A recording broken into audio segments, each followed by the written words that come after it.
I'm waiting for about half of the people. Half.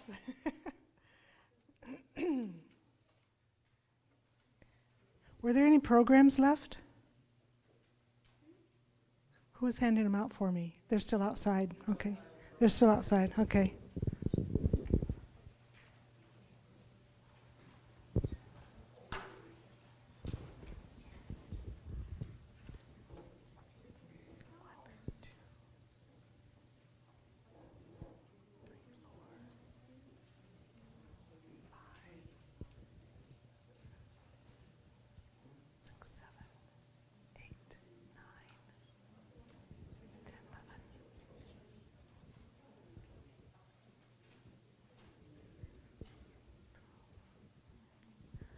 Still missing about 5, and some of those are from Cokato, and I gave them directions. I hope they find their way.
Okay, I just got word that their grandpa passed away yesterday, and so they're not going to make it. So I'm sorry, we're missing just those two.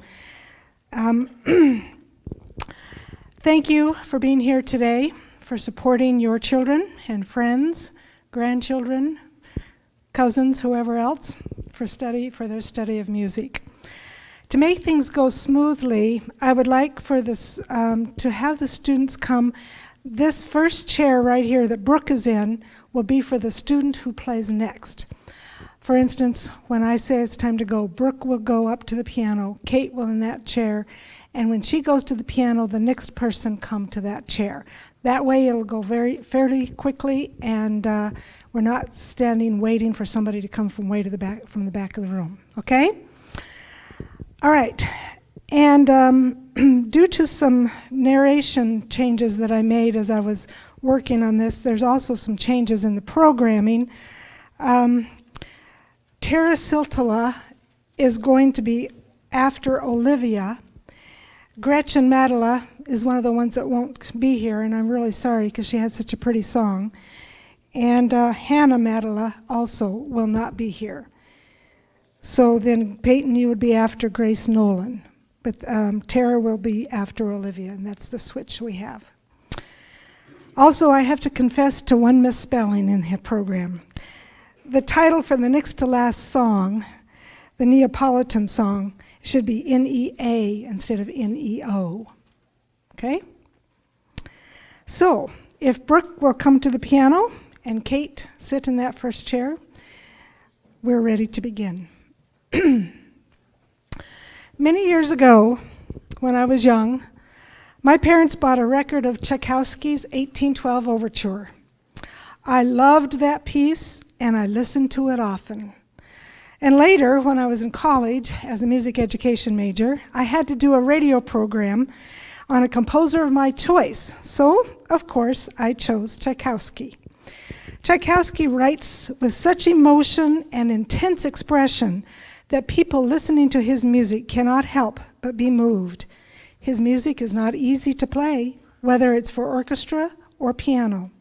He loved using chromatic scale movements in his pieces, lots of modulations from one key to another, and he used accidentals extensively. For those of you who don't know what accidentals are, they are sharps and flats or naturals that aren't in the key signature of the piece. He also liked to have long, drawn-out endings at times. So listen for these things as you hear the songs being played today. And just a note of interest, and before you start.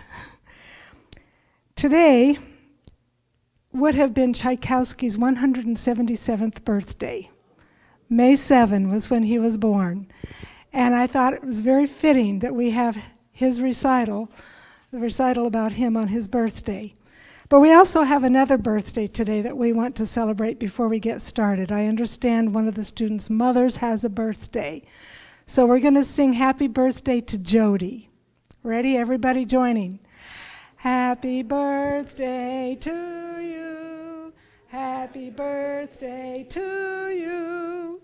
Happy birthday, dear Jody. Happy birthday to you. Thank you.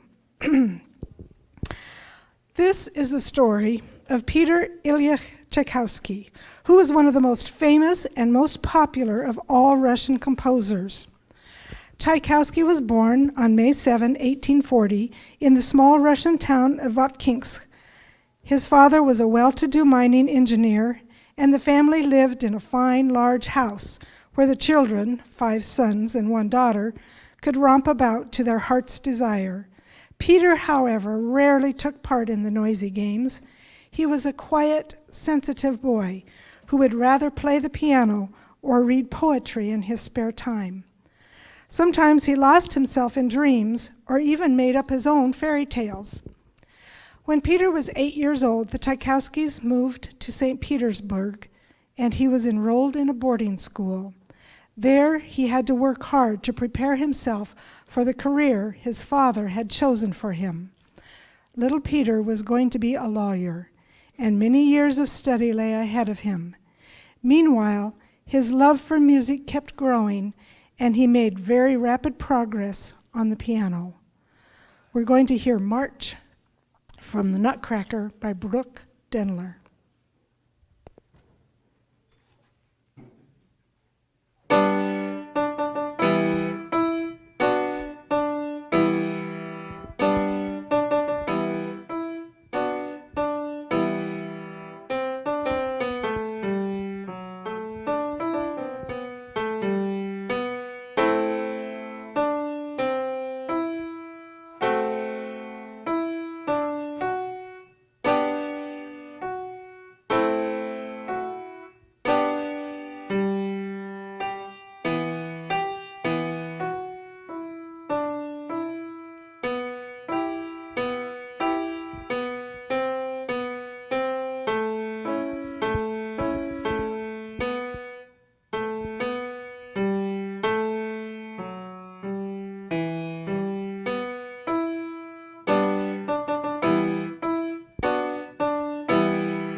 By 1859, Tchaikovsky had finished his studies and became a clerk in the Ministry of Justice.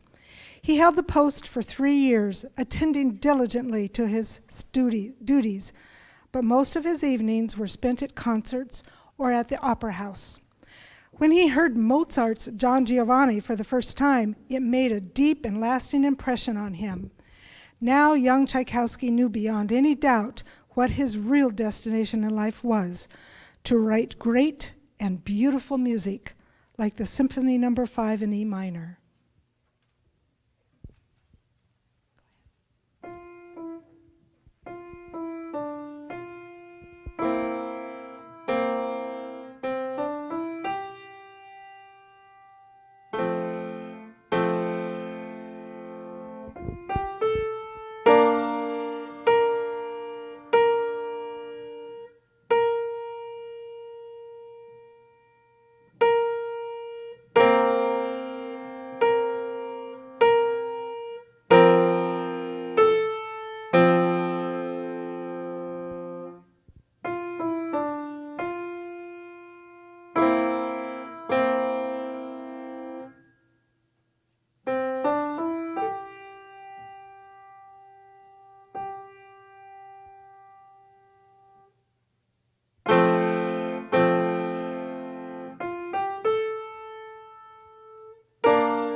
At this time, in 1862, the famous pianist and composer Anton Rubinstein founded the St. Petersburg Conservatory of Music. It was the first of its kind in Russia, and many students came from near and far hoping to be admitted. Among them was Peter Tchaikovsky, now almost 23 years of age. He had given up his clerical position in order to devote himself to music, yet the thought that precious years might have been lost discouraged and frightened him. But when Rubinstein heard Peter play some of his own pieces, he said, "I advise you to make music your profession. Don't worry about the late start. You have great talent and will get ahead very fast." Peter was immensely happy. He studied with great energy, concentrating on counterpoint. His father had finally agreed to the change in profession, but he could not offer any financial support. After all, there were 4 younger brothers still to educate. To keep himself going, Peter gave music lessons. Occasionally, he would receive engagements as an accompanist. Then came a stroke of luck. In 1866, Rubinstein recommended him for a position at the conservatory in Moscow, which was headed by his brother Nicholas, also a great musician. Thus, at the age of 26, Tchaikovsky became a professor of composition and musical history. During the next years, he created his first longer works, some chamber music, and a symphonic poem, later known as his First Symphony. Success did not come easily for Tchaikovsky. His teacher and friend Rubinstein thought very little of those immature compositions. Such criticism hurt the sensitive young man and threw him into spells of deep sadness. Time passed on, and Tchaikovsky composed 2 more symphonies. These were followed by a work in which Peter suddenly gave full evidence of his genius, the overture, Romeo and Juliet, based on Shakespeare's play. These gorgeous melodies are known and loved all over the world. And now for the main theme from Romeo and Juliet.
At this time, the young composer himself fell in love with a beautiful and famous opera singer and hoped to make her his wife.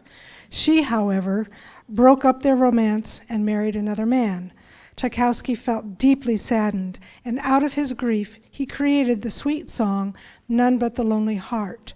By now, Tchaikovsky was known as Russia's leading musical genius, who even surpassed those that were called the famous Five.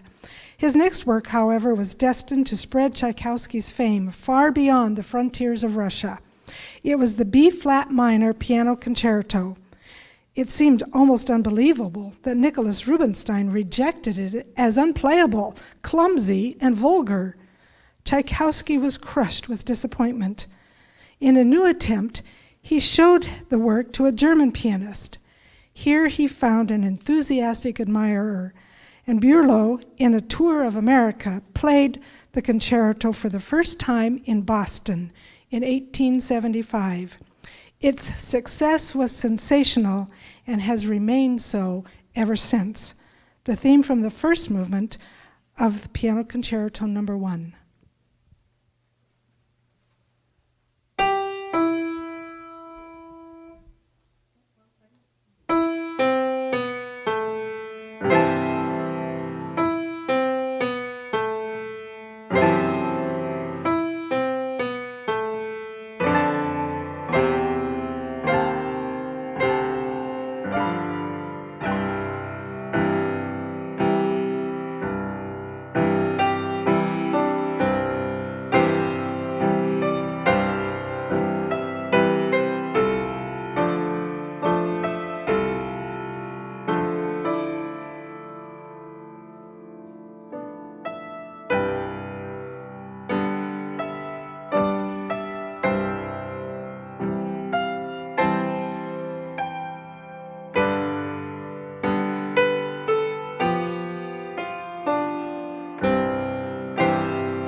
During the following years, Tchaikovsky created a wealth of compositions, a second symphony, 2 string quartets, and several operas. He wrote with great ease and speed. Often he would use some of the pretty Russian folk tunes and transform them into lush melodies. In spite of his rising fame, Tchaikovsky's income remained slim. He would have liked to do nothing but compose, but how could he give up the teaching position and the salary that it brought? The problem was solved in a most fortunate way. There lived in Moscow a wealthy widow, Madame von Meck, who was a great music lover and a generous patron of the conservatory. Nicholas Rubinstein got her interested in Tchaikovsky's music. She went to hear several of Tchaikovsky's orchestral works. They fascinated her. When Rubinstein mentioned to her the composer's financial troubles, she decided to grant him a yearly income which would make him completely independent of all teaching duties. However, she stipulated one condition: they would never meet. Deeply grateful to this generous woman, Tchaikovsky accepted, and so began a lifelong friendship between 2 people who would never see each other. Their only communication was correspondence, which over the years grew into hundreds of letters as they wrote nearly every day. Tchaikovsky dedicated one of his symphonies, the 4th, to her. And at this time we're going to hear the second arrangement of Love Theme from Romeo and Juliet.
As his fame spread, Tchaikovsky received invitations from many European countries to conduct his own works.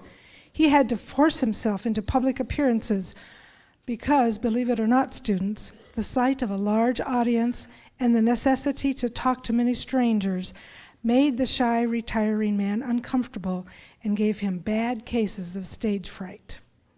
He did enjoy, however, travel to foreign countries, where he always found new inspiration.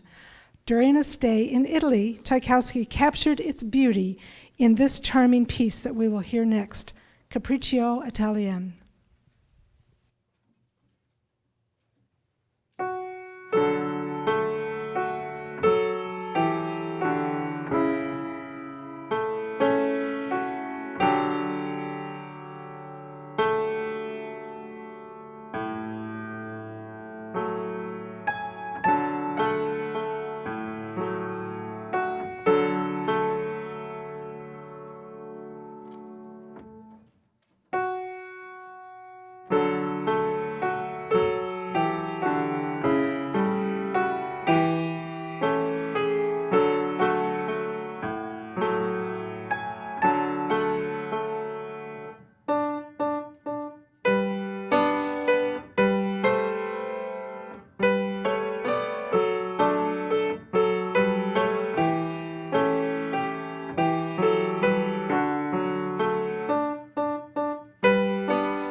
Sometime later, Tchaikovsky accepted an invitation to go on a concert tour of the United States. It started with a great event. New York's Carnegie Hall was formally opened in May of 1891, with the master as the guest of honor, conducting his piano concerto and the March Slav. He received a rousing ovation. Invitations to Washington, Philadelphia, and Baltimore and other large cities brought him the same success. Tchaikovsky was overwhelmed with the vastness of the country and the hospitality of his new friends. One of my favorites, the March Slav.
Triumphant tour, Tchaikovsky returned to Russia for once in a very cheerful mood.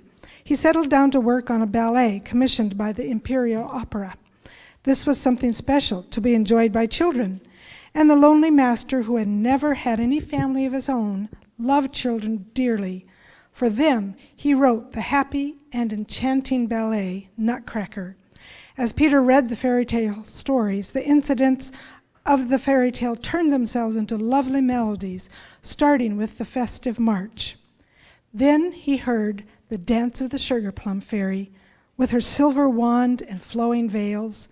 The candy fairy is such a delicate little creature, and the music of the dance is just as delicate.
Turning to the history of his native land, Tchaikovsky composed the rousing 1812 overture, written for a huge orchestra, but with real cannons and church bells. It celebrates the great victory of Russia over the armies of the dictator Napoleon in that year. A bold martial theme pictures the Russian soldiers. The French advance is pictured by the Marseillaise, and a plaintive folk dance symbolizes the people who will rise up to hurtle the invader back. The final victory is depicted by the church bells of Moscow and cannons being shot along with the orchestra. Here is Peyton to play the final victory theme from the 1812 overture.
He went to St. Petersburg to conduct the new symphony.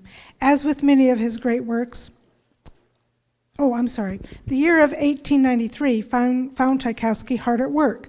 He decided to write a new symphony, the sixth, which would tell mankind all about himself, his sorrows, his joys, his passions, and his secret fears. It was to be the best work he ever wrote. The Symphonie Pathétique is a towering masterpiece that touches the listener's heart. I wish you could have heard the theme from that, and many of you may know it. But he went to Petersburg to conduct the new symphony, and as with many of his great works, it was so different from what people were accustomed to that they did not take to it when they heard it for the first time. Tchaikovsky did not lose faith in his music, however, but 10 days later, before he could conduct another performance, he died, a victim of the dreadful cholera which had broken out in St. Petersburg. He was only 53 years of age. Tchaikovsky's life was not a happy one.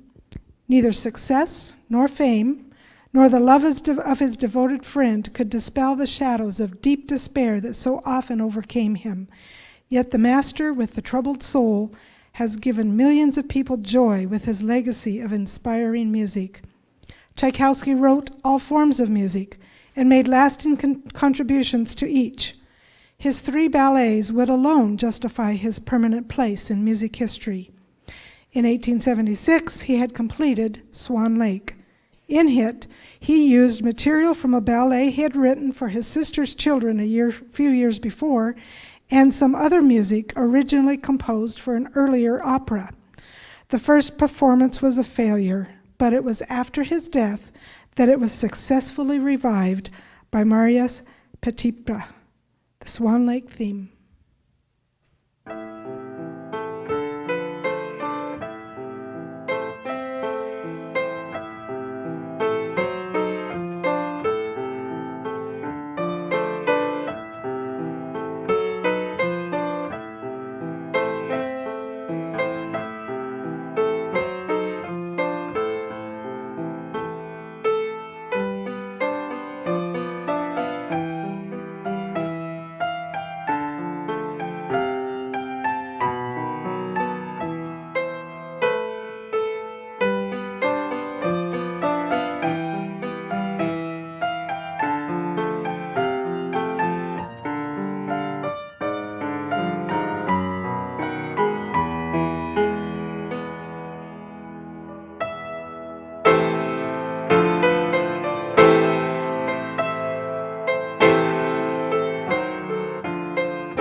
It was also Petipa, director of a ballet school in St. Petersburg, who first produced The Sleeping Beauty, which was a great success from the start.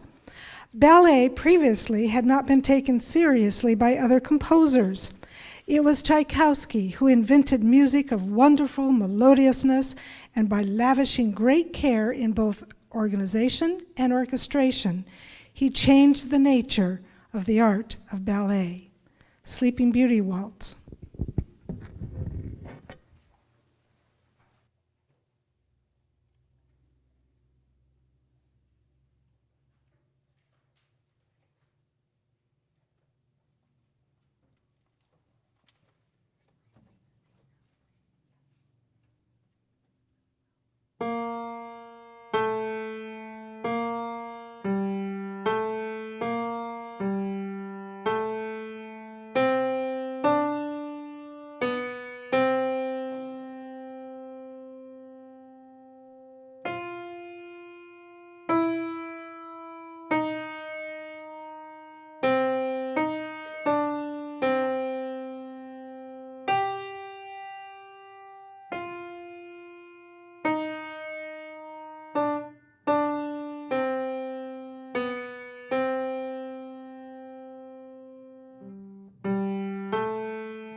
Tchaikovsky also at one time decided to write a series of piano pieces for young people. He started it in April of 1878 and completed it in less than 2 months. He titled it Album for the Young, and it contained 24 pieces in all. The first we will hear will be the last one in the book. Listen carefully and imagine you are in a large cathedral where the tones reverberate among themselves in the large room, in church.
Number 18 in the book is a piece that portrays the life of the people in the city of Naples, Italy. However, it may well have received its name from the Neapolitan chord in music also, which is the first inversion of a major chord built on a lowered second scale degree. Neapolitan song.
Although known primarily as an orchestral composer, Tchaikovsky wrote over 100 pieces just for the piano.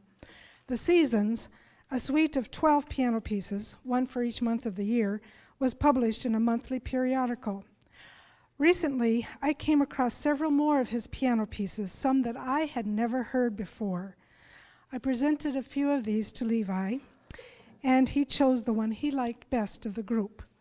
So for our final number, here is one of a three-piece suite written during Tchaikovsky's stay in Hapsal, which is part of the Russian Empire, but is now Haapsalu, part of Estonia.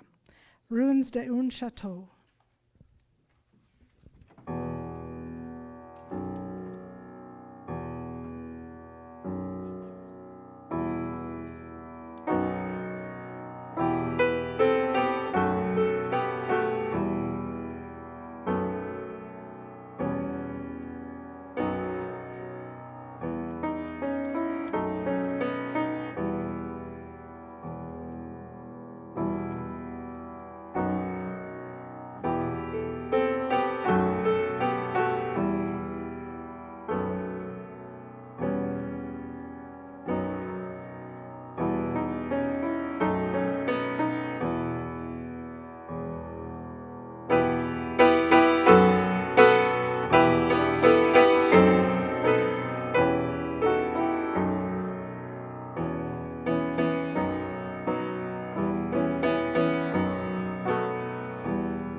that concludes our story of Tchaikovsky.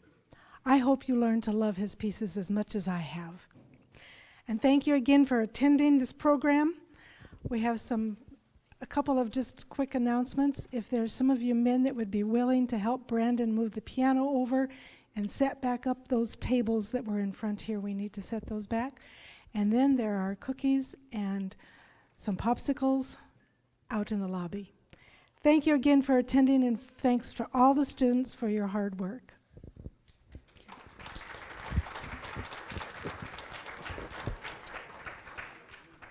You're dismissed.